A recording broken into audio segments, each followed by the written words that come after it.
CSCR NET exam June 2025 ஒட்டுமொத்தமா எல்லா டாபிக்ல இருந்து எவ்வளவு கொஸ்டின்ஸ் கேட்டிருக்காங்கிறத டீட்டெயிலா பார்க்கலாம்.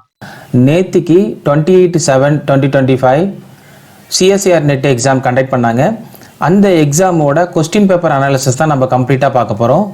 Inorganic chemistry, organic chemistry, physical chemistry and spectroscopy எவ்வளோ மார்க்ஸ்க்கு வந்து கொஸ்டின்ஸ் கேட்டிருந்திருக்காங்க, எந்தெந்த டாபிக்ஸ்லேருந்து கேட்டிருக்காங்க. கொஸ்டின் வந்து ரொம்ப ஈஸியான கொஸ்டின் தான் இந்த தடவை கேட்டிருந்தாங்க.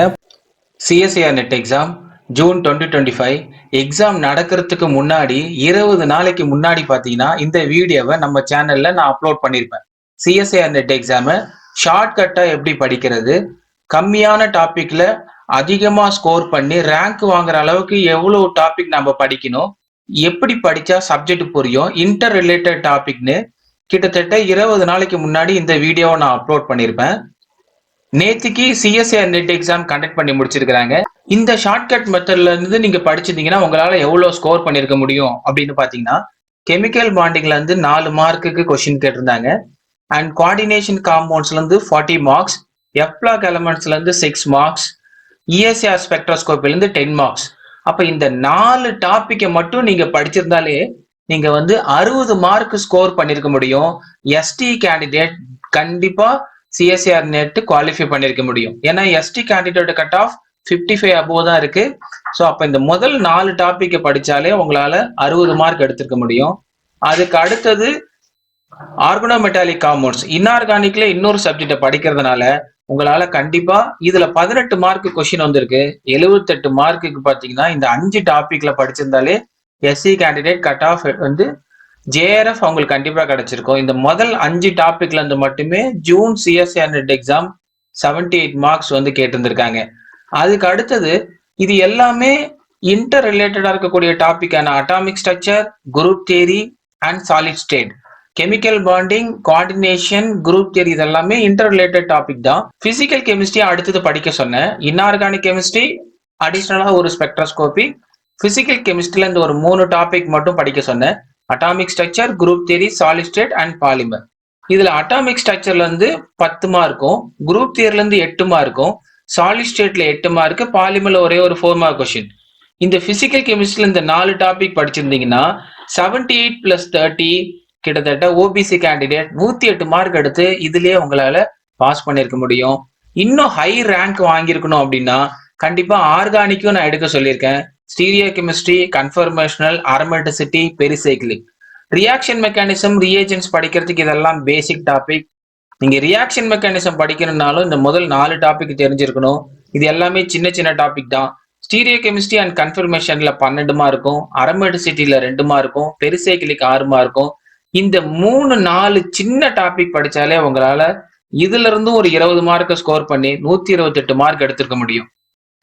அதுக்கு அடுத்தது ரியாக்ஷன் மெக்கானிசம் படிக்கிறதுனால உங்களால அதுல ஒரு 24 மார்க்னு 152 மார்க் பாத்தீங்க அப்படின்னா உங்களால இந்த டாபிக்ல இருந்து எடுத்திருக்க முடியும். பிளஸ் என்எம்ஆர்ல 8, 160 மார்க்குக்கு ஷார்ட்கட்டா சிம்பிள் டாபிக்கா உங்களால ஒரு 6 மாசம் படிச்சாலே 160 மார்க் சாதாரணமா எடுத்திருக்க முடியும். இதே பேட்டர்ன்ல தான் நேத்திக்கு நடந்த சிஎஸ்சிஆர் நெட் எக்ஸாம்ல கேட்டிருந்திருக்காங்க. இந்த ஷார்ட்கட்டை கிட்டத்தட்ட ஒரு 20 நாளைக்கு முன்னாடியே நான் அப்லோட் பண்ணியிருக்கேன். இப்போ இதுலயே பாத்தீங்கன்னா நான் இன்னும் பெரிய டாபிக் எல்லாம் எதுவுமே நான் சொல்லல. ஃபார் எக்ஸாம்பிள் குவாண்டம் மெக்கானிக்ஸ் படிக்கிறதுக்கு சொல்லல, thermodynamics and kinetics, bioinorganic, nuclear chemistry, main group elements, UV visible spectroscopy, mass spectroscopy, mass bio spectroscopy, ஆர்கானிக்ல reagents, asymmetric synthesis, heterosynthesis, physical கெமிஸ்ட்ரியில phase rule, chemical equilibrium, colloidal and surface chemistry and analytical acid and bases.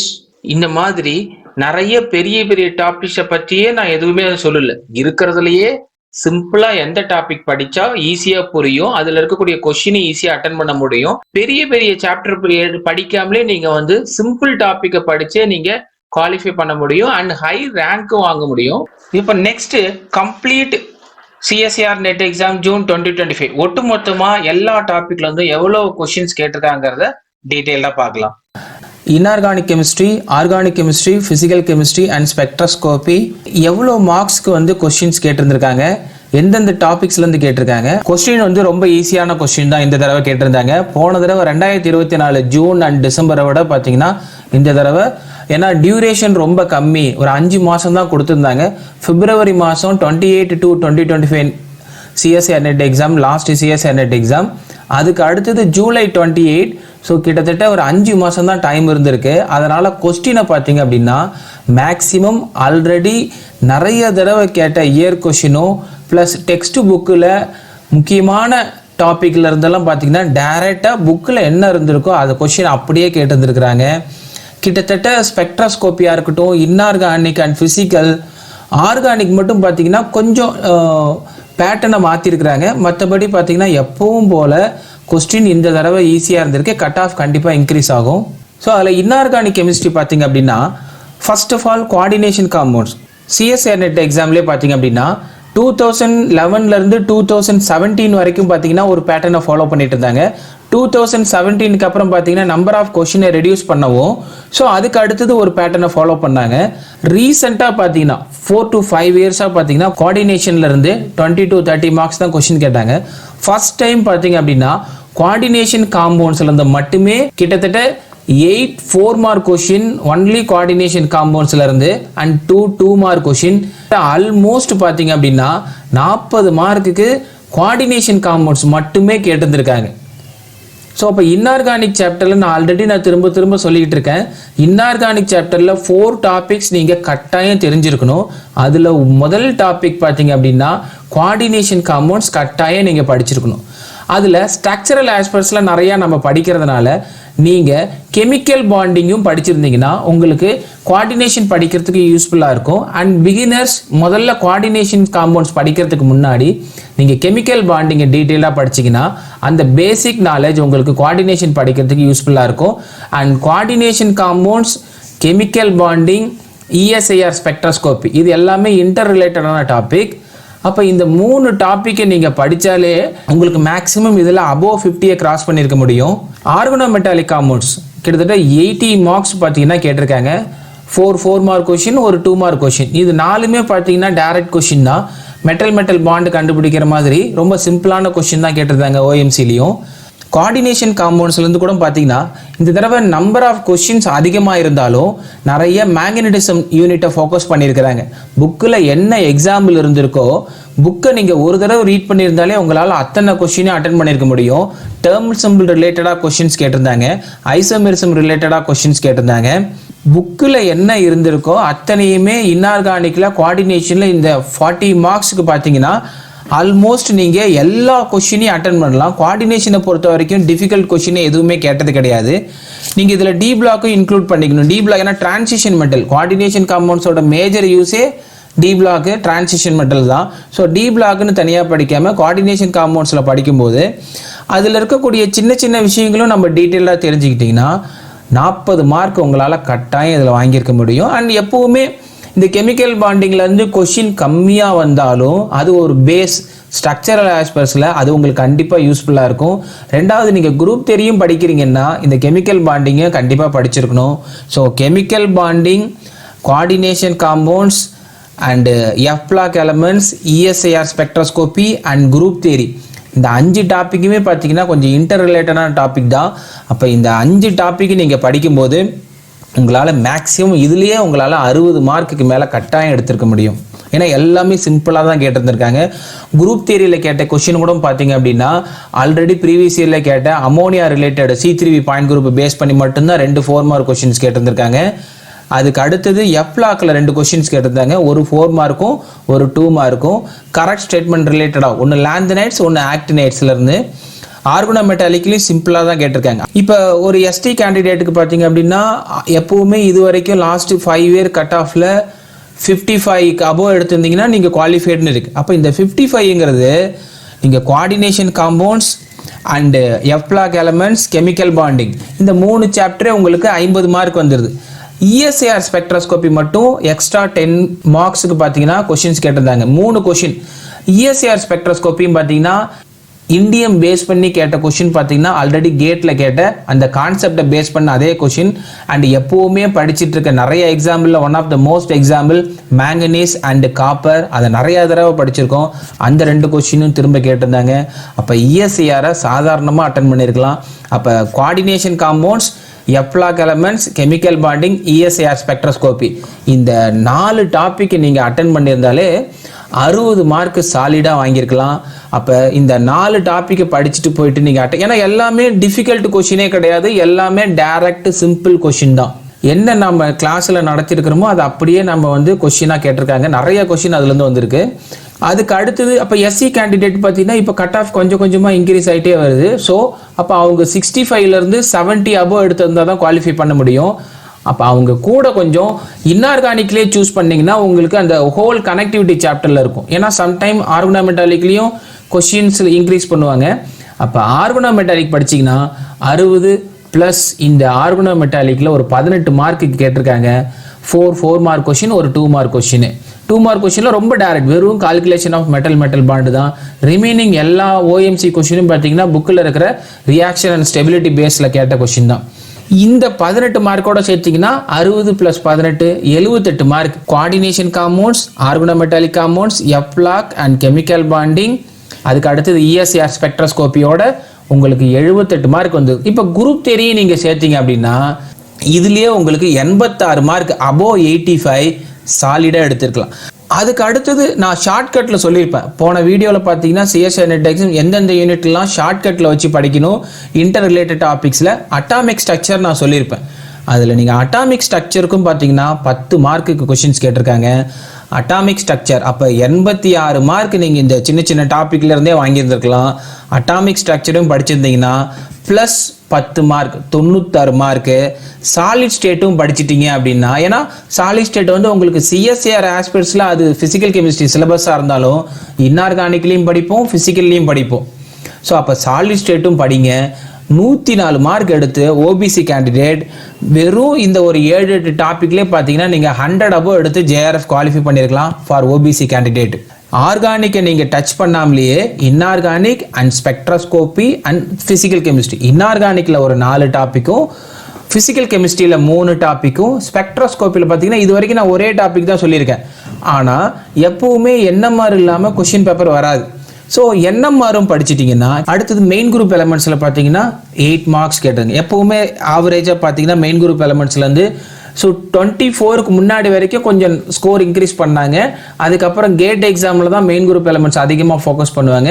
CSIRல ஒரு 2 வருஷமாக focus பண்ணாங்க. இப்போ மறுபடியும் as usual பார்த்தீங்க அப்படின்னா main group elements ஆவரேஜாக 8 மார்க்ஸ் கொண்டுட்டு போயிட்டாங்க.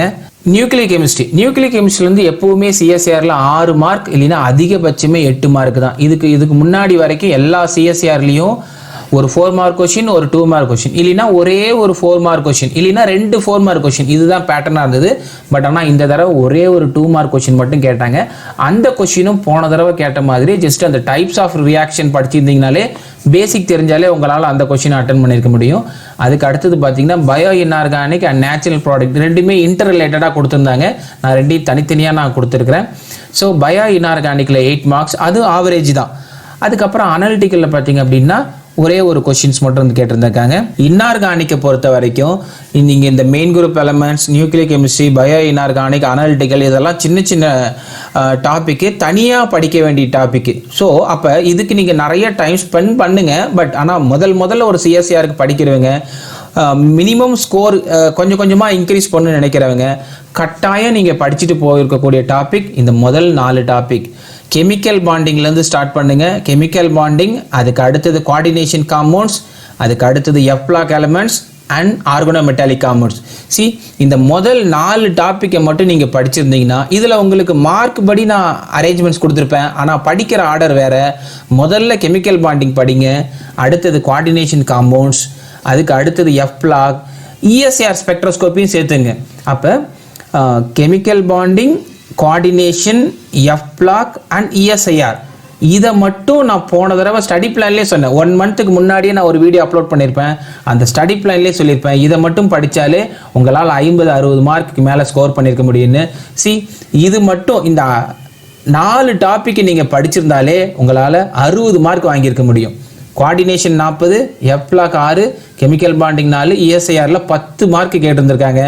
அப்போ 60 மார்க் உங்களுக்கு இதிலே ஸ்கோர் பண்ணியிருக்கலாம். ஆர்கனோமெட்டாலிக்கும் நான் படிக்க சொல்லியிருக்கிறேன், 78 மார்க். 5 டாபிக் படிச்சிருந்தாலே SC/ST கேண்டிடேட் தாராளமாக நல்ல ஸ்கோரோட பாஸ் பண்ணியிருக்கலாம்.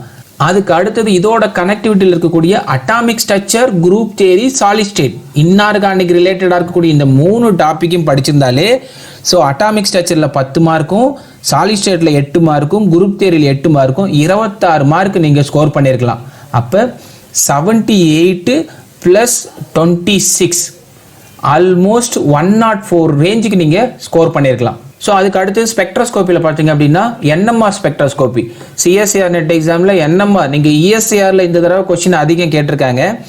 ஒவ்வொரு தடவையும் கேட்பாங்க, கம்மியாக கேட்பாங்க. பட் இந்த தடவை என்எம்ஆருக்கு கொஞ்சம் குறைச்சிக்கிட்டு இஎஸ்சிஆரில் 3 கொஸ்டின்ஸ் கேட்டிருக்காங்க. என்எம்ஆர்லையும் பார்த்தீங்கன்னா எப்பவும் கேட்கக்கூடிய கொஸ்டின் தான். ஆவரேஜாக ஸ்ட்ரக்சரை ஃபைண்ட் அவுட் பண்ணுறக்கூடிய ஐஆர் ஸ்பெக்ட்ரோஸ்கோபி வேல்யூஸ் கொடுத்துருப்பாங்க, கார்பன் வேல்யூஸ் அண்ட் என்எம்ஆரோட எல்லா வேல்யூ கெமிக்கல் ஷிஃப்டோட கொடுத்ததுனால இப்படி ஓவராலாக ஃபைண்ட் அவுட் பண்ணக்கூடிய ஒரு ஜென்ரலைஸ்டு கொஸ்டினும் அண்ட் கப்ளிங் கான்ஸ்டன்ட் பேஸ் பண்ணி 1 மோர் கொஸ்டினும் அப்படி ஒரு 4 மார்க்கும் 2 மார்க்குன்னு பார்த்தீங்க அப்படின்னா 8 மார்க்ஸுக்கு வந்து உங்களுக்கு என்எம்ஆர்லேருந்து கேட்டிருக்காங்க. அடுத்தது இஎஸ்சிஆர் ஸ்பெக்ட்ரோஸ்கோபி, 3மே ஆல்ரெடி கேட்ட திரும்ப கான்செப்ட் படிச்சிருந்தாலே இந்த இஎஸ்சிஆரில் 10 மார்க் ஈஸியாக ஸ்கோர் பண்ணியிருக்கலாம். அண்ட் மாஸ் ஸ்பெக்ட்ரோஸ்கோப்பியில் ஒரு 4 மார்க் கொஸ்டின், ஒரு 2 மார்க் கொஸ்டின் ஃப்ராக்மெண்டேஷன் ரிலேட் பண்ணி ஆர்கானிக் பேஸில் கேட்டிருந்தாங்க.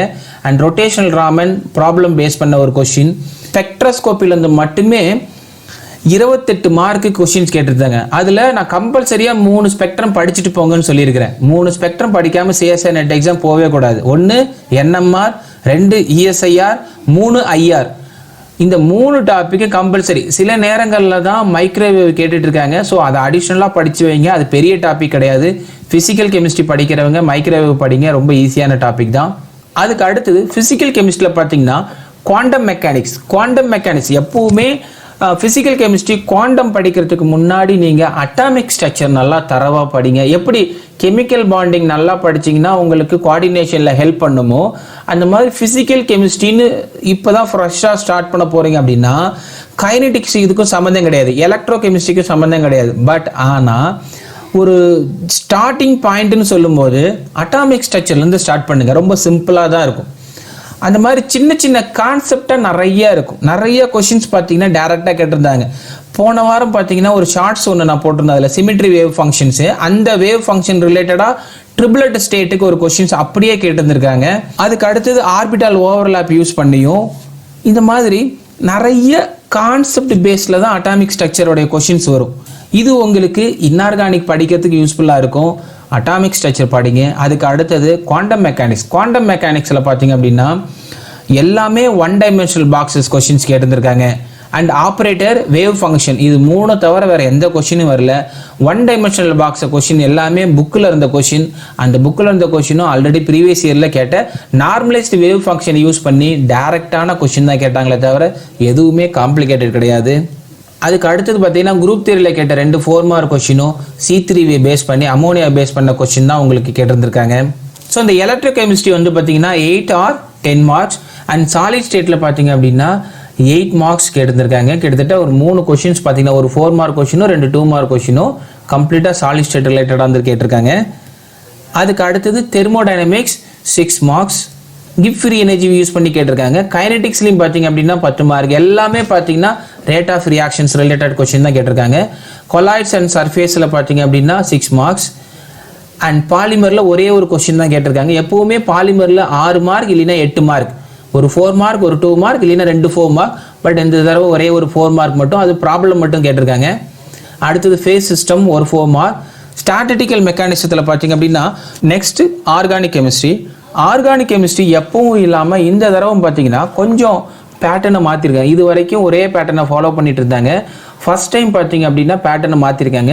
என்ன அப்படின்னா ஒரு கொஷின் கேட்டாங்க. இப்போ ஃபார் எக்ஸாம்பிள் ரியேஜென்ட்டில் ஒரு கொஷின்ஸ் கேட்குறாங்க அப்படின்னா அந்த ஒரு கொஷினை பேஸ் பண்ணி ஒரு ரிடக்ஷனாக இருக்கட்டும், இந்த ரிடக்ஷனில் லித்தியம் அலுமினியம் ஹைட்ரேட் பேஸ் பண்ண கொஷினாக இருந்தால் அதில் இருக்கிற 4 ஆப்ஷனும் பார்த்தீங்கன்னா லித்தியம் அலுமினியம் பேஸ் பண்ண கொஷினாக இருக்கும். ஒரு பிரிட்ஜ் ரிடக்ஷன் கொஷின் அப்படின்னா பிரிட்ஜ் ரிடக்ஷன், குரோமியம் ஆக்சிடேஷன்னா குரோமியம் பேஸ் பண்ண கொஷின். பட் ஆனால் இப்போ இந்த தடவை பார்த்தீங்கன்னா சில கொஸ்டின் ஒவ்வொரு ஆப்ஷனும் ஒரு ரியேஜன் மெக்னீசியம் ஓஎம்சி, ஒரு ரியேஜன் காப்பர் ஓஎம்சி, ஒரு ரியேஜன் பார்த்தீங்க அப்படின்னா குரோமியம் பேஸ்டு ஆக்சிடேஷன். இப்படி இன்டர் ரிலேட்டடாக ஒரு சில கொஷின்ஸ் கேட்டதுனால அது ஆக்சிடேஷன், ரிடக்ஷன் அண்ட் ஆர்கனோமெட்டாலிக்னு at the same time asymmetry சிந்தசிஸில் நம்ம யூஸ் பண்ணுறக்கூடிய மாலிக்யூல்ஸை ஸ்டீரியோ கெமிஸ்ட்ரி ஆஸ்பெக்ட்ஸில் கன்ஃபர்மேஷனில் நீங்கள் ஸ்டெபிலிட்டி பேஸில் இந்த தடவை கொஷின் கேட்டிருக்காங்க. நம்ம இது வரைக்கும் ஜென்ரலாக படிப்போம். அசிமெட்ரி சிந்தசிஸ் பார்த்தீங்கன்னா ஒரு கைரல் காம்பவுண்ட் இருக்கணும், பக்கத்தில் இருக்கக்கூடிய கார்பனைடில் உங்களோட நியூக்ளியோஃபைல் எப்படி டைரெக்டாக அட்டாக் பண்ணுறங்கிறத பொறுத்து நம்ம ரியாக்ஷனை பேஸ் பண்ணி கொண்டு போவோம். பட் அந்த example stereochemistry and conformational base பண்ணி ஸ்டெபிலிட்டியில் கேட்டிருந்திருக்காங்க. ஸோ இந்த மாதிரி நிறைய நீங்கள் ஓவராலாக ஆர்கானிக் படிச்சிருந்தா மட்டும்தான் இந்த தடவை நிறைய ஆர்கானிக்கில் ஸ்கோர் பண்ணியிருக்க முடியும். ரியேஜென்ட்ஸில் மட்டுமே ஒவ்வொரு டாப்பிக்கும் ஆக்சிடேஷனும் படிச்சிருக்கணும், ரிடக்ஷனும் படிச்சிருக்கணும், ஆர்கனோ மெட்டாலிக்கும் படிச்சிருக்கணும். மூணுமே கம்ப்ளீட்டாக படிச்சிருந்தீங்கன்னா மட்டும்தான் ஸ்கோர் பண்ணியிருக்க முடியும். அண்ட் இதில் புதுசாக பார்த்தீங்க அப்படின்னா இதுக்கு முன்னாடி வரைக்கும் ரியேஜென்ட் கொஷினில் ஃபோட்டோ கெமிஸ்ட்ரியோ அண்ட் பெரிசைக்ளிக் ரியாக்ஷன்ஸோ 1 or 2 பிளேசஸ் எல்லாம் யூஸ் பண்ணுவாங்க. ஆனால் இந்த தடவை பெரிசைக்ளிக் கெமிஸ்ட்ரியிலேருந்தும் ஃபோட்டோ கெமிஸ்ட்ரியிலேருந்தும் டைரக்ட் கொஷினை அவாய்ட் பண்ணிவிட்டு அதை டைரெக்டாக ரியேஜென்ட்டில் எங்கெல்லாம் நம்ம பயன்படுத்துவோம் அந்த மாதிரி இந்த தடவை நிறையா கொஷின்ஸ் கேட்டுருக்காங்க. நீங்கள் இப்போ ஃபோட்டோ கெமிஸ்ட்ரி அப்படின்னா நாரிஸ் 1 and 2 டைப்பில் கொஷின்ஸ் கேட்பாங்க. பாட்டனோபூஜிலேருந்து கொஷின்ஸ் கேட்பாங்க. பெரிசைக்ளிக்கில் டேரெக்டாக பார்த்தீங்க அப்படின்னா உங்களுக்கு சிக்மாட்ரோபிக்லேருந்து ஒன்லி சிக்மாட்ரோபிக் இல்லை எலக்ட்ரோசைக்ளிக். பட் இந்த தடவை பார்த்தீங்கன்னா நிறைய இன்டர் ரிலேட்டடாக ஃபோட்டோ கெமிஸ்ட்ரியும் பெரிசைக்ளிக்கும் இன்க்ளூட் பண்ணியிருக்கிறாங்க. அப்போ ரியேஜென்ட்ஸு நீங்கள் தெளிவாக படிச்சிருக்கணும். ஒரே ஒரு ரிடக்ஷன்ஸ் மட்டும் நிறைய பேர் படிப்பாங்க, ரிடக்ஷன் ரியேஜென்ட்ஸ் மட்டும், ஏன்னா அது கொஞ்சம் ஈஸியாக இருக்கும். பிரிட்ஜ் ரிடக்ஷனாக இருக்கட்டும், லித்தியம், சோடியம், நிறைய ரெட்டால், டைபால், இந்த மாதிரி நிறைய சின்ன சின்னதாக உங்களுக்கு இருக்கும்போது ஈஸியாக அதில் வந்து ரிடக்ஷன்லேருந்து ஈஸியாக மார்க்கை ஸ்கோர் பண்ணிட முடியும். பட் ஆனால் அப்படி படிக்கிறாங்க அப்படின்ட்டு இந்த தடவை மட்டும் என்ன பண்ணியிருக்கிறாங்கன்னா நீங்கள் மொத்த ரியேஜென்ட்ஸும் படிச்சிருந்தால் மட்டும்தான் உங்களால் இதில் ரியேஜென்ட்ஸை ஸ்கோர் பண்ணுற முடியுங்கிற அளவுக்கு கொஷின்ஸ் கேட்டிருந்தாங்க. And also reaction mechanism. Reaction மெக்கானிசத்தை பொறுத்த வரைக்கும் நம்ம இந்த தெர்மல் சிம்பிள், லைட்டு சிம்பிள் எல்லாமே பார்த்தீங்கன்னா ஃபோட்டோ கெமிஸ்ட்ரி அண்ட் பெரிசைக்ளிக்கில் யூஸ் பண்ணியிருப்போம். பட் ரியேஜென்ட்ஸ்லையும் நம்ம அதை பயன்படுத்துவோம். At the same time reaction மெக்கானிசத்துலேயும் நம்ம எலிமினேஷன்ஸ் ரியாக்ஷனில் தெர்மல் யூஸ் பண்ணுவோம். அண்ட் ஃப்ரீ ரேடிக்கலில் பார்த்தீங்க அப்படின்னா லைட்டு யூஸ் பண்ணுவோம். அப்போ ரியாக்ஷன் மெக்கானிசத்துக்கும் பார்த்தீங்க அப்படின்னா இந்த தடவை நிறைய order of rate of reactions, நிறைய ரேட் ஆஃப் ரியாக்ஷன்ஸை யூஸ் பண்ணியிருக்கிறாங்க. 3 to 4 கொஷின்ஸ் பார்த்தீங்கன்னா ஒன்லி ரியாக்ஷனோட ரேட்டை பேஸ் பண்ணி மட்டுமே ரியாக்ஷன் மெக்கானிசம். நார்மலாக பயன்படுத்துகிற மாதிரி கன்வர்ஷனை பேஸ் பண்ணி கொஷின்ஸ் கேட்காம ரியாக்ஷனோட ரேட்டு. ஸோ கேண்டிடேட் புக்கை படிச்சிருக்கிறாங்களா அப்படிங்கிறதுக்காக புக்கு ரிலேட்டடாக நிறையா கொஷின்ஸ் இந்த தடவை கேட்டுருக்காங்க.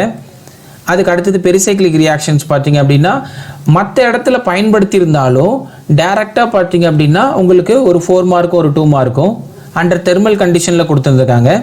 கன்ஃபர்மேஷனல் அண்ட் ஸ்டீரியோ கெமிஸ்ட்ரி ஒரே ஒரு நாமன் கிளச்சர் ஐயூபேக் கேட்டுருந்துருக்காங்க. பட் நீங்கள் அந்த ஐயூபேக்கே தெரிஞ்சிருந்தாலும் உங்களால் ஆர்எஸ் ஸ்டீரியோ கெமிஸ்ட்ரியும் படிச்சிருந்தால் மட்டும்தான் அந்த ஸ்டீரியோ கெமிஸ்ட்ரி கொஷின் அட்டன் பண்ணியிருக்க முடியும். அதுக்கு அடுத்தது டொபிசிட்டி ரிலேட்டடாக ஒரு கொஷின்ஸ் கேட்டுருக்காங்க. எனன்ஷியோமர் அண்டு ஆப்டிக்கல் ஆக்டிவிட்டி பேஸ் பண்ண கொஷின், கன்ஃபர்மேஷனுடைய ஸ்டெபிலிட்டி பேஸ் பண்ண கொஷின், ரியாக்ஷனில் இன்வால்வ் ஆனதுக்கப்புறம் அதோடைய கன்ஃபர்மேஷன் என்ன, ப்ளஸ் அசிமெட்ரி சிந்தசிஸோட மாலிகுலோட கன்ஃபர்மேஷன் ஸ்டெபிலிட்டி என்ன. இந்த தடவை பார்த்தீங்கன்னா கன்ஃபர்மேஷனல் ஸ்டீரியோ கெமிஸ்ட்ரிக்கு முக்கியத்துவம் கொடுத்துருக்காங்க. 12 மார்க்குக்கு கேட்டிருக்காங்க. அதுக்கு அடுத்தது பலேடியம் யூஸ் பண்ணுற ஒரு கப்ளிங் ரியாக்ஷன் கேட்டிருந்திருக்காங்க. போன வருஷமும் ஹேமட் அசிடிட்டி ஃபங்க்ஷன்லேருந்து ஒரு கொஷின் வந்தது. அதுக்கப்புறம் 2 கொஷின் இருந்தது. இந்த தடவை ஒரே ஒரு ஹேமட் அசிடிட்டி ஃபங்க்ஷன். இது வந்து நீங்கள் ஃபிசிக்கல் கெமிஸ்ட்ரியில் படித்தாலும் நிறைய ஆர்கானிக் பேஸ் பண்ணி ஆர்கானிக்கோட எக்ஸாம்பிள்ஸை நம்ம எடுத்துக்கிறதுனால இந்த ஹேமட்டை மட்டும் நான் ஆர்கானிக்கில் சேர்த்துருக்கேன். இந்த மாதிரி இன்டர் ரிலேட்டடாக நீங்கள் ஹேமட் ஃபிசிக்கல் கெமிஸ்ட்ரியில் படித்தாலும் இங்கே நீங்கள் யூஸ் பண்ணுவீங்க. அதுக்கு அடுத்தது ஒரே ஒரு அரமெட்டிசிட்டி கொஸ்டின், ஒரு 2 மார்க் கொஷின் கேட்டிருந்தாங்க. டைரக்ட் கொஷின் அதுவும். ஃபோட்டோ கெமிஸ்ட்ரி ஒரு 4 மார்க் கொஷின். அதுக்கப்புறம் நேச்சுரல் ப்ராடக்ட் பார்த்தீங்க அப்படின்னா 4 மார்க் கொஷின். இது இந்த தடவை பார்த்தீங்கன்னா பயோ இன்ஆர்கானிக் இதுவும் இன்டர் ரிலேட்டடான கொஷின்கிறனால இதில் நான் கம்மியாக கொடுத்துருக்கிறேன் 4 மார்க்ஸ்னு. ஹெட்ரோ காம்பவுண்ட்ஸில் 2 கொஷின்ஸ் கேட்டிருந்தாங்க. ஒன்று ஐசோகுயினும் இன்னொன்று பார்த்தீங்கன்னா இந்த பிரிடின் டைப்பில் இருக்கக்கூடிய கொஷின். இந்த 2 கொஷினுமே பார்த்தீங்க அப்படின்னா ஆல்ரெடி ப்ரீவியஸ் இயரில் கேட்ட கொஷின் தான் அது எல்லாமே. ஹெட்ரோ காம்பவுண்ட்ஸ்லேருந்து பார்த்தீங்கன்னா ஒரு சில நேரம் ரொம்ப டீப்பாக கேட்பாங்க, ஒரு சில நேரம் ரொம்ப மேலோட்டமாக கேட்பாங்க. ஸோ அந்த மாதிரி கேட்ட 2 மேலோட்டமான கொஷின் தான் இந்த hetero compounds question. Hetero compounds sir இப்போ நம்ம ரியாக்ஷன் மெக்கானிசத்தில் ஹெட்ரோ காம்பவுண்ட்ஸை சேர்த்துக்கூடாது அப்படின்னா அது இல்லை. இது ஒன்லி ஹெட்ரோ ஆட்டம் இருக்கக்கூடிய ரியாக்ஷன் மட்டும் நம்ம தனியாக படிப்போம். Only hetero compounds like pyrrole, furan, thiophene, pyridine and isoquinoline, quinoline, இந்த மாதிரி அதை பேஸ் பண்ணியிருக்கக்கூடிய property and acidity basicity only based on hetero compounds. அப்போ எக்ஸாம்பிள்ஸ் எல்லாமே ஹெட்ரோ காம்பவுண்ட்ஸ்லேருந்து வருதுன்னா அந்த டாப்பிக்கை நான் ஹெட்ரோ காம்பவுண்ட்ஸில் தான் சேர்த்துருப்பேன். இந்த தடவை ஆர்கானிக் பார்த்தீங்க அப்படின்னா தனித்தனியாக டைரக்டாக டாபிக் கேட்காம கொஞ்சம் இன்டர் ரிலேட்டடாக கேட்டிருக்காங்க. ரியேஜன்ஸும் ரியாக்ஷன் மெக்கானிசத்தையும் நிறைய டிஃப்ரெண்ட்டாக கொஷின்ஸ் கேட்டுருக்காங்க. ஸ்டீரியோ கெமிஸ்ட்ரி கன்ஃபர்மேஷனுக்கு முக்கியத்துவம் கொடுத்துருக்குறாங்க. மற்றபடி எப்பவும் போல் as usual photochemistry, hetero compounds, aromaticity எப்பவும் சேம் பேட்டர்னை தான் ஃபாலோ பண்ணியிருக்கிறாங்க. இந்த தடவை கொஷின் பார்த்தீங்க அப்படின்னா கொஞ்சம் ஈஸியான கொஷின் தான். நீங்கள் நல்ல ப்ரீவியஸ் இயர் கொஷினை எல்லாத்தையுமே நீங்கள் படிச்சிருக்கணும். அதுக்கப்புறம் ப்ரீவியஸ் இயர் கேட்ட கொஷினோட கான்செப்டையும் படிச்சிருக்கணும். ப்ளஸ் நிறைய பார்த்தீங்கன்னா கேட் எக்ஸாமில் கேட்ட கொஷினோட கான்செப்டையும் இங்கே இன்க்ளூட் பண்ணியிருக்கிறாங்க. அந்த கான்செப்டில் அங்கே வேறு எக்ஸாம்பிள் இருந்திருக்கும், அதே எக்ஸாமில் இங்கே பயன்படுத்தியிருக்கிறாங்க. பட் ஆனால் வேறு கான்செப்டில். ஸோ ரெண்டுமே இன்டர் ரிலேட்டட். கேட்டும் சரி, சிஎஸ்ஐஆர் நெட்டும் சரி, ரிசர்ச் பேஸ் பண்ணி ஃபெலோஷிப்புக்கான எக்ஸாம்னால நீங்கள் சிஎஸ்ஐஆர் நெட் எக்ஸாம் படிக்கிறவங்க கேட் எக்ஸாமோட கொஷினையும் ஒரு தடவை ரிவைஸ் பண்ணுங்கள். அதில் இருக்கக்கூடிய கான்செப்டும் இங்கே உங்களுக்கு ரிப்பீட் ஆகும். அண்ட் கம்பல்சரியாக 2011லேருந்து 2025 வரைக்கும் இருக்கக்கூடிய எல்லா சிஎஸ்ஐஆர் நெட் கொஷினையும் ஈவன் 2 மார்க் அண்ட் 4 மார்க் கம்பல்சரியாக ஃபிங்கர் டிப்பில் வச்சுருங்க. ஏன்னா நிறைய கொஷின் பார்த்தீங்கன்னா இந்த தடவை ஏற்கனவே கேட்ட கான்செப்டை பேஸ் பண்ணி கேட்டிருந்துருக்காங்க. அண்ட் டெக்ஸ்ட் புக்கில் இருந்து டைரெக்டாக புக்கோட ஆன்சரை டைரெக்டாக பார்த்தீங்கன்னா நிறைய கொஷின் இந்த தடவை கேட்டிருந்துருக்காங்க. ஸோ இந்த தடவை பார்த்தீங்க அப்படின்னா கொஸ்டின் ரொம்ப ஈஸின்னு சொல்ல முடியாது, அதே சமயம் டிஃபிகல்ட்டும் கிடையாது. இது மாட்ரேட் அப்படின்னு சொல்லுவாங்க, இது மாட்ரேட்லாம் கிடையாது. இந்த தடவை நீங்கள் இன்ஆர்கானிக், ஸ்பெக்ட்ரோஸ்கோப்பி, ஃபிசிக்கல் நிறைய டாபிக் பார்த்தீங்கன்னா நீங்கள் இயர் கொஷினாக படிச்சிருந்தீங்கன்னா கண்டிப்பாக நிறைய கொஷின் அட்டன் பண்ணியிருக்கலாம். கேட்டோட கொஷினையும் நீங்கள் பார்த்துருந்தீங்கன்னா நிறைய கொஷின் அட்டன் பண்ணியிருக்கலாம். அண்டு கோஆர்டினேஷனில் 40 மார்க்கு கேட்ட அத்தனையுமே புக்கில் இருக்கக்கூடிய கொஷின் தான். புக்கில் என்ன ப்ராப்ளம், என்ன எக்ஸாம்பிள்ஸ், என்ன மேக்னெட்டிக் வேல்யூ எல்லாமே உங்களுக்கு புக்கில் இருந்தது தான் டைரெக்டாக வந்திருக்கு. ரொம்ப சிம்பிளாக இந்த தடவை மார்க் வந்து நிறையா ஸ்கோர் பண்ணியிருக்கலாம். பட் நான் ஒரு 1 மந்த்துக்கு முன்னாடி ஒரு ஸ்டடி பிளான் சொல்லியிருப்பேன். அந்த பேட்டர்னை ஃபாலோ பண்ணி தான் இந்த எல்லா கொஷினையும் அதை நீங்கள் ஃபாலோ பண்ணியிருந்தீங்கன்னா இப்போ கேட்ட எல்லா கொஷினுமே நீங்கள் வந்து அட்டன் பண்ணியிருக்கலாம். அதுக்கு அடுத்தது ஷார்ட்கட்டாக இன்னும் கம்மியாக எப்படி படித்து நீங்கள் நல்லா ஹை ஸ்கோர் பண்ண முடியுங்கிறத நான் அந்த வீடியோவில் பார்த்தீங்கன்னா அந்த ஆர்ஜினை நான் சொல்லியிருப்பேன். கெமிக்கல் பாண்டிங்கை ஸ்டார்ட் பண்ணுங்க, கோஆர்டினேஷன், ஓஎம்சி, எஃப்லாக் அண்ட் இஎஸ்ஐஆர் 5 டாபிக். இந்த 5 டாபிக் தான் முதல்ல சிஎஸ்ஐஆர் கேண்டிடேட் படிக்கணும். இப்படி படிச்சிங்கன்னா உங்களால் மேக்ஸிமம் ஸ்கோர் பண்ண முடியும். அந்த 5 டாப்பிக்கை படிச்சிருந்தீங்கனாலே நீங்கள் இதில் 78 மார்க் வாங்கியிருக்கலாம். அதில் 4 டாபிக் படிச்சிருந்தீங்கனாலே 60 மார்க் நீங்கள் இதில் வந்து வாங்கியிருக்கலாம். Coordination compounds and f block elements, chemical bonding, ESIR spectroscopy, இந்த 4மே பார்த்தீங்கன்னா உங்களுக்கு 60 மார்க். ஓஎம்சி சேர்த்துட்டிங்கன்னா 78 மார்க். எஸ்சிஎஸ்டி கேண்டிடேட் இந்த 5 டாபிக் படித்தாலே 78 மார்க் வாங்கிக்கலாம். கூட இதே இன்டர் ரிலேட்டடாக ஒன்று சொல்லியிருப்பேன். அட்டாமிக் ஸ்ட்ரக்சர் படிங்க, குரூப் தியரி படிங்க, சாலிட் ஸ்டேட் படிங்க. இந்த மூணுலேருந்தும் பார்த்தீங்கன்னா கிட்டத்தட்ட 26 மார்க் கேட்டிருக்காங்க. எல்லாமே சிம்பிள் கொஷின். அப்போ இந்த 78 ப்ளஸ் ஒரு 26 அப்படின்னு சொல்லும்போது 104 மார்க் வந்து OBC candidate inorganic, spectroscopy, physical chemistry. ஸ்பெக்ட்ரோஸ்கோப்பியில் இஎஸ்ஐஆர் மட்டும்தான் நான் சேர்த்துருக்கேன். இன்னும் என்எம்ஆரும் நீங்கள் கட்டாயம் படிச்சிருக்கணும். ஐஆர் ஸ்பெக்ட்ரோஸ்கோப்பியும் கட்டாயம் படிச்சிருந்தீங்கன்னா ஒரு 6-7 டாப்பிக்லேயே உங்களால் ஈஸியாக ஹை ஸ்கோர் பண்ணியிருக்க முடியும். அதுக்கு அடுத்தது stereochemistry, aromaticity, pericyclic and conformational. இந்த 4 டாப்பிக்கும் பேசிக் லெவல் டாபிக் தான். இதெல்லாம் நீங்கள் படித்தாலே இன்னும் உங்களால் இன்னும் ஹை லெவலில் ஸ்கோர் பண்ணியிருந்திருக்க முடியும். ஸோ இன்ஆர்கானிக்கும் படிக்கணும், ஆர்கானிக்கும் படிக்கணும், ஃபிசிக்கலும் படிக்கணும், ஸ்பெக்ட்ரமும் படிக்கணும், செலக்டிவாக படிக்கணும். எது படிக்கணும்னு இருக்குது. எல்லா டாப்பிக்கும் படிக்கணும்னு அவசியம் கிடையாது. செலக்டிவ் டாப்பிக்கை கொஞ்சம் டீப்பாக படிச்சிங்கன்னா போதும். எஸ்பெஷலி இன்ஆர்கானிக்கில் ஸ்டார்ட் பண்ணுங்கள். தென் ஃபிசிக்கல் கெமிஸ்ட்ரியில் 3 டாப்பிக்கை தரவு பண்ணுங்கள். ஸ்பெக்ட்ரோஸ்கோப்பியில் 3, ஆர்கானிக்கில் 4, மோர் தென் 130க்கு மேலே ஸ்கோர் பண்ண தாராளமாக இந்த சிஎஸ்ஏஆர்னே கிடையாது. கடந்த 5 வருஷமாக எந்த ஒரு சிஎஸ்ஏஆர்லையும் பார்த்தீங்கன்னா இந்த ஒரு பர்டிகுலர் டாப்பிக்லேருந்து மட்டுமே பார்த்தீங்கன்னா அதிக கொஷின் வந்திருக்கும். ஒரு சில நேரங்களில் ஒரு 1 or 2 கொஷின்ஸ் பார்த்தீங்கன்னா டிஃபிகல்ட்டிஸாக கேட்பாங்க. ஆனால் இந்த தடவை கோஆர்டினேஷன் காம்பவுண்ட்ஸில் கேட்ட அத்தனை கொஷினுமே வெரி வெரி சிம்பிள் கொஷின் தான். நம்ம கிளாஸ் நோட்ஸில் என்ன கொடுத்தோமோ அந்த கொஷின் நிறைய கொஷின் வந்திருக்கு. ESIR spectroscopy class notes question, coordination class notes question, f block class notes question, இந்த மாதிரி எல்லாமே பார்த்தீங்க அப்படின்னா லைவ் கிளாஸில் நம்ம என்ன நோட்ஸ் கொஷின்ஸ் கொடுக்குறோமோ அது அப்படியே உங்களுக்கு பார்த்தீங்கன்னா வந்திருக்கு. ப்ளஸ் நாம் கொடுக்குற டெஸ்ட் சீரீஸ் பார்த்தீங்க அப்படின்னா எல்லாமே ஒன்லி 2011 இப்போ நடந்த 2025 வரைக்கும் இருக்கக்கூடிய எல்லா சிஎஸ்ஐஆர் நெட் எக்ஸாமோட ஹோல் கொஷினும் ப்ளஸ் கேட் எக்ஸாமோட ஹோல் கொஷினும் டாபிக் வைஸ் கொடுத்துருப்பேன். இப்போ கோஆர்டினேஷன் எடுத்துக்கிட்டோம் அப்படின்னா அந்த கோஆர்டினேஷன் காம்பவுண்ட்ஸ்லேருந்து 2011 இப்போ நடந்திருக்கிற எக்ஸாம் வரைக்கும், அதுக்கு அடுத்தது கேட் எக்ஸாம் 2011 இப்போ நடந்திருக்கிற எக்ஸாம்ஸ் வரைக்கும் பார்த்தீங்க அப்படின்னா உங்களுக்கு கோஆர்டினேஷன்லேருந்து மட்டுமே கிட்டத்தட்ட ஒரு 300 கொஷினை வந்து உங்களுக்கு கிளாஸில் கொடுத்துருப்போம். அப்போ இந்த 300 கொஷினை படிக்கும் போதும் இது உங்களுக்கு கண்டிப்பாக ஒரு 10லேருந்து 15 கொஷின் சிஎஸ்ஏஆரில் கேட்குறாங்க அப்படின்னா அந்த கொஷின் எல்லாத்தையும் அட்டன் பண்ணுறதுக்கு ரொம்ப யூஸ்ஃபுல்லாக இருக்கும். எல்லாமே ஆல்ரெடி ப்ரீவியஸ் இயரில் கேட்ட original CSIR net exam question புக்கில் இருந்து நாங்களாக கொஷின் எடுத்து உங்களுக்கு மேக் பண்ணி இதெல்லாம் டெக்ஸ்ட் புக்கில் இருக்கக்கூடிய கொஸ்டின், இந்த கொஸ்டின் உங்களுக்கு சிஎஸ்ஏஆர் நெட் எக்ஸாமில் கேட்பாங்க அப்படிங்கிறதையும் அதில் நான் ஆட் பண்ணியிருக்கிறேன். அதில் ஆட் பண்ணியிருக்கிறதுனால அதை நீங்கள் ஃபாலோ பண்ணாலே போதும். அந்த கொஸ்டினை நீங்கள் பார்த்தீங்கனாலே உங்களால் ஈஸியாக வந்து பெட்டர் ஸ்கோர் பண்ண முடியும். ஏன் இந்த தடவை ஈஸியாக கேட்டிருக்காங்க அப்படின்னு கேட்டிங்க அப்படின்னா டைம் அதிகமாக கொடுத்தாங்க அப்படின்னா கண்டிப்பாக கஷ்டமாக கேட்பாங்க. ஏன்னா டைம் கம்மியாக இருக்குது. பிப்ரவரி மாதம் தான் எக்ஸாம் முடிஞ்சுது. பிப்ரவரி 28 முடிஞ்ச உடனே ஜூலை 28 கண்டிப்பாக வைக்க மாட்டாங்க. ஏன்னா கிட்டத்தட்ட 2011 இப்போ வரைக்கும் நடந்த சிஎஸ்ஏஆரில் ஒரு சிஎஸ்ஏஆருக்கும் இன்னொரு சிஎஸ்ஏஆர் நெட் எக்ஸாமுக்கும் குறைஞ்சது 6 மாதமாவது டைம் இருந்திருக்கணும். 6 மாதம் டைம் மேலே தான், மினிமம் 180 டேஸுக்கு அபோவ் தான் பார்த்தீங்கன்னா ஒரு சிஎஸ்ஏஆருக்கும் இன்னொரு சிஎஸ்ஏஆருக்கும் எக்ஸாம் கண்டக்ட் பண்ணியிருக்கிறாங்க. அதை விட அதிகமாகவும் இருந்திருக்கு, 200, 250. ஸோ பேண்டமிக்லாம் பார்த்தீங்கன்னா 1 இயர் எக்ஸாமே இல்லை. பட் ஆனால் இது வரைக்கும் ஒரு 5 மாதத்துக்குள்ளே பார்த்தீங்கன்னா எக்ஸாம் கண்டக்ட் பண்ணது இந்த ஒரே ஒரு சிஎஸ்ஏஆர். அப்போ நாள் குறைஞ்சிக்கிட்டதுனால கொஷினையும் அவங்க டிஃபிகல்ட்டி பண்ண விரும்பலை, கொஷினை அவங்களுக்கு ஈஸியாக தான் கொடுத்துருக்குறாங்க. அப்போ நாள் குறைஞ்சிருச்சு அப்படின்னா கொஷின் ஈஸியாயிரும். ஸோ கண்டிப்பாக பார்த்தீங்க அப்படின்னா அடுத்த சிஎஸ்ஐஆரும் அடுத்த டிசம்பருக்குள்ளே வைப்பாங்க.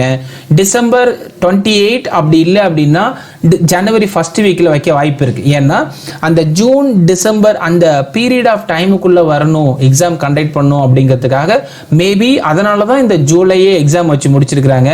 அப்போ அடுத்த எக்ஸாம் பார்த்தீங்க அப்படின்னா இது ஒருவேளை 3 months 4 months இருந்ததுன்னா கூட இவ்வளோ ஷார்ட்டாக பண்ண மாட்டாங்க. பட் ஆனால் இன்னும் உங்களுக்கு இன்னொரு 5 மாதம் டைம் இருக்குது. August, September, October, November, December. So அப்போ பிப்ரவரி டு ஜூலை பண்ண மாதிரி மேபி ஜூலை டு டிசம்பர் பண்ண வாய்ப்பு இருக்குது. பட் அப்படி டைம் உங்களுக்கு குறையுதுன்னா கண்டிப்பாக உங்களுக்கு கொஷின் ஈஸியாகவும் இருக்கும். அப்போ அடுத்த ஒரு 5 மாதத்துக்கு எந்தெந்த டாபிக் எல்லாம் படித்தா நீங்கள் இன்னும் சிஎஸ்ஏஆர் நெட் எக்ஸாமில் அதிக ஸ்கோர் பண்ண முடியும், டிசம்பர் எண்டில் எக்ஸாம் வைக்கிறாங்க, ஜனவரி 1st வீக்குள்ளே எக்ஸாம்ஸ் வைக்கிறாங்க அப்படின்னா கண்டிப்பாக கொஷின் ஈஸியாக தான் இருக்கும். மேக்ஸிமம் இது வரைக்கும் பார்த்தீங்கன்னா எல்லா பேட்டர்னையும் சிமிலராக தான் ஃபாலோ பண்ணிகிட்ருக்காங்க, ஒரே பேட்டர்னை தான் ஃபாலோ பண்ணிட்டு இருக்காங்க.